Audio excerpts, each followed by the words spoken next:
From the National Newsroom of the Canadian Press, I'm Karen Rebo.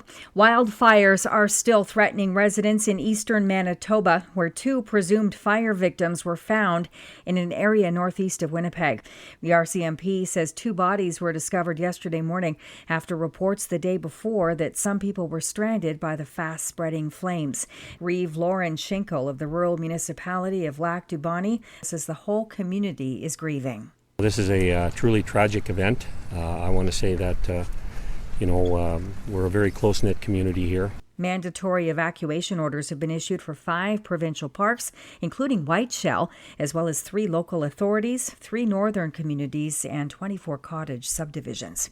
Ontario Premier Doug Ford is signaling that today's Ontario budget will favor spending over balanced books as a way to keep the economy afloat in light of U.S. President Donald Trump's tariffs. Ford has said the province can always balance the budget in a year or 2, but for now he wants to spend on infrastructure and programs to keep people employed. He says he doesn't believe in slashing and burning, especially during tough economic times. We've never done that. We never will. The way I can describe it is like the pandemic. You have to put money into the economy to keep things going. The province's last major fiscal update, the fall economic statement, had eyed a balanced budget for next year, but that came before the election of Trump and the implementation of tariffs. Alison Jones, The Canadian Press, Toronto. Filipino BC Chairman R.J. Aquino says victims' families' lives have been changed forever since an SUV was driven into a crowd at the Lapu-Lapu Festival in Vancouver in late April. 11 people were killed in the attack and some 30 others were injured. He says a victim support fund launched with United Way BC has raised more than $800,000, and his organization wants to provide income support to families. But we also want to make sure that this interruption in their life doesn't come at the cost of, being unable to pay their bills, being unable to take care of themselves, being unable to take care of their family, and being unable to take care of their home.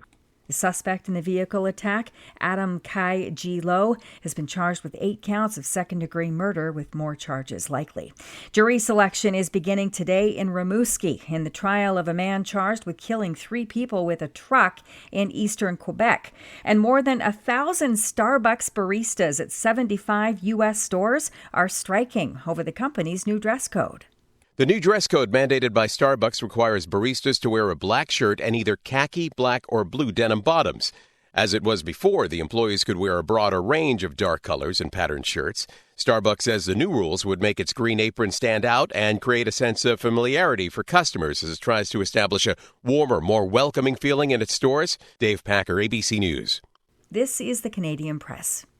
In sports, the Edmonton Oilers inched one step closer to a second straight Stanley Cup final appearance. Kasperi Kapanen scored the overtime winner to lift Edmonton to a 1-0 victory and a trip to the Western Conference final, defeating Vegas in 5 games. Kapanen hadn't seen playoff action until Monday's Game 4, but he trusted he would play eventually. Kind of getting lucky being in the right spot at the right time, but yeah, this one feels nice. The Oilers will next face either the Winnipeg Jets or the Dallas Stars. Dallas leads their second-round series 3-1, with Game 5 set for tonight in Winnipeg. The Toronto Maple Leafs find themselves on the brink of elimination after a 6-1 thumping last night by the defending champion Florida Panthers. The Toronto Scepters once again fell short of making the PWHL final. The Minnesota Frost scored in overtime to win 4-3 and eliminate Toronto in 4 games last night. From the Canadian Press, I'm Karen Rebo. Thanks for listening. Don't forget to follow and subscribe. For more of today's top stories, visit thecanadianpressnews.ca.